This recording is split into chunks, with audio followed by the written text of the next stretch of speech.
আজকে রামনবমী কি বলবে? মানুষের স্বতঃস্ফূর্ত আবেগ, ভালোবাসা এবং শ্রদ্ধা সব মিলিয়ে আজকে একটা অভূতপূর্ব পরিস্থিতি তৈরি হয়েছে। আমি মনে করি আমাদের সংস্কৃতিতে এটা একটা গুরুত্বপূর্ণ দিক। আজ থেকে 2 বছর আগে যখন অযোধ্যায় রাম মন্দির প্রতিষ্ঠা হলো, সেই কোম্পানির আমল থেকে যে বিরোধটা চলছিল, ভারতের মাননীয় প্রধানমন্ত্রী নরেন্দ্র দামোদর দাস মোদীর নেতৃত্বে সেখানে কিন্তু তৈরি হয়েছে এক ভব্য রাম মন্দির এবং পৃথিবীর সমস্ত হিন্দু সনাতনী তাদের কাছে সেটা একটা মিলনের ক্ষেত্র প্রস্তুত হয়েছে। হাজার হাজার লক্ষ লক্ষ মানুষ সেটা যাচ্ছে, ভিজিট করছে, সেই মন্দিরে নিজেদের উৎসব ভালোবাসাকে প্রদান করছে। আজকে রামনবমী গোটা বাংলায় যেভাবে অভূতপূর্ব উন্মাদনা তৈরি করেছে, এটা সত্যি বাংলার ইতিহাসে কখনো ঘটেনি। এখানে বারবার বলা হতো রাম নাকি বাংলার নয় ইত্যাদি, ওরা বাংলা সংস্কৃতি বোঝে না। বাংলা সংস্কৃতিরও অবিচ্ছেদ্য অঙ্গ হচ্ছেন শ্রীরামচন্দ্র। রবীন্দ্রনাথের লেখা তো শ্রীরামচন্দ্র পাই, সর্বত্র পাই।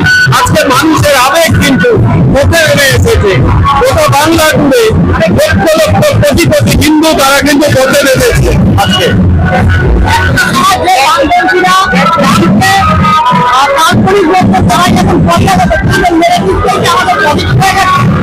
না, বামপন্থীরা যে ধরনের কথা বলেছিল, ওরা নিজেদের সর্বনাশ নিজেরা করেছে। আজকে দেখলাম হুগলি জেলার একটা জায়গায় বামপন্থীরা বলেছে যে হিন্দু সন্ত্রাসবাদীরা নাকি গোলমাল পাকাতে পারে।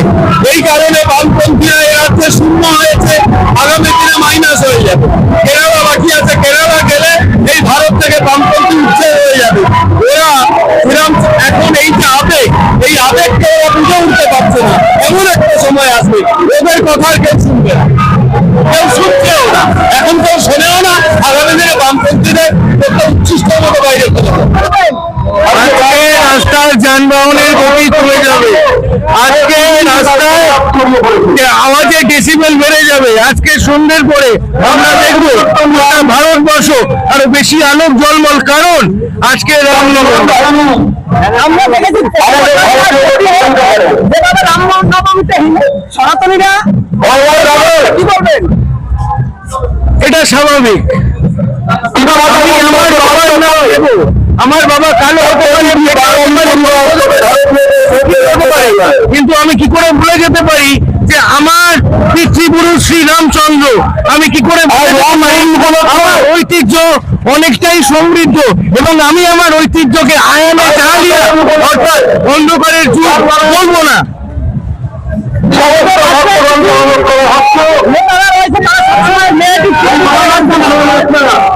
যারা গরিব মানুষ এই করে খায়, রাম বেচে রামকে দুটো গালাগাল দিয়ে, যদি তারা একটু জায়গা করে নিতে পারে সেই চেষ্টায় তারা সচেষ্ট। আমি বলবো রামকে গালিগালাজ না করে হাত পেতে ভিক্ষে চাক দিয়ে দেবো। রামনবমী একটা বিশেষ তিথি। এই তিথিতে আমাদের যে রামনবমী প্রসেশন দমদম হনুমান মন্দির থেকে একটাউন হনুমান মন্দির পর্যন্ত আমরা আয়োজন করেছি। এই আয়োজনের মাধ্যমে সারা বাংলা সকল রাম ভক্তদেরকে উজ্জীবিত করাই আমাদের লক্ষ্য। আমরা দেখেছি যে প্রতি বছরের ন্যায় এবছর রাম ভক্তদের সংখ্যা অনেক বেড়ে গেছে, কি বলবে? প্রশাসনের তরফ থেকে রাম মন্দিরে রাম নবমীর যে শোভাযাত্রা, সেটাকে বানচাল করার বিভিন্ন ভাবে চেষ্টা করা হচ্ছে, কিন্তু হিন্দুরা এখন জেগে গেছে, জেগে উঠেছে, এবং বাংলার হিন্দুরা যেভাবে জেগে উঠেছে তাতে আগামী দিন প্রশাসনকেও নড়ে চড়ে বসতে হবে এবং হিন্দুদের কথা ভাবতে হবে। এই দিয়ে আমাদের প্রশাসনে, এটাই হচ্ছে আমাদের প্রশাসনের মাধ্যমে সবার কাছে সংবাদ। আমরা দেখেছি বিভিন্ন জায়গায় যেভাবে রামনবমীতে পাঞ্চাল করার প্রচেষ্টা করে এটা তো বিগত 1000 বছর ধরেই হিন্দুদেরকে বিভিন্ন ভাবে বঞ্চিত করা হচ্ছে, এবং তাই নয়, এরকম ভাবে হিন্দুদেরকে বিভিন্ন ভাবে অত্যাচারের মাধ্যমে তাদের কনভার্সন করা হচ্ছে। কিন্তু হিন্দুরা আর দবে থাকবে না। 1000 বছরে যখন কিছু হয়নি, আরো আজ আগামী 2000 বছরেও হিন্দুদেরকে কোনোভাবেই দমানো যাবে না, এবং রামনবমী প্রসেশনের মাধ্যমে সারা বাংলার হিন্দুরা জেগে উঠেছে। তাই আর এই হিন্দুদেরকে কোনোভাবেই ভাঙা যাবে না, কোনোভাবে দমানো যাবে না। আজকে খুব খুশি দেশ হিন্দু সমাজকে এক করতে পেরে, কারণ বেশ কিছু বছর আগে ব্যারাকপুরের রাস্তায় মাননীয় যখন যাচ্ছিলেন জয় শ্রীরাম বলা হয়েছিল, উনি রাস্তা থেকে নেমেছিলেন, নেমে তারা করেছিলেন। আজকে ব্যানারগুলো দেখুন, ওনার বিধায়ক, ওনার সাংসদ, ওনারা সবাই জয় শ্রীরাম লেখা, রামনবমীর শুভেচ্ছা। আমরা এই সবাইকে এক করতে পেরে, কি বিজেপি, কে তৃণমূল, কে কংগ্রেস, কে সিপিএম না করে হিন্দু সমাজকে এক করতে পেরে আমরা খুব খুশি। মমতা বন্দ্যোপাধ্যায়কে ধন্যবাদ। উনিও কিন্তু বলেন নবান্ন থেকে জয় শ্রীরাম।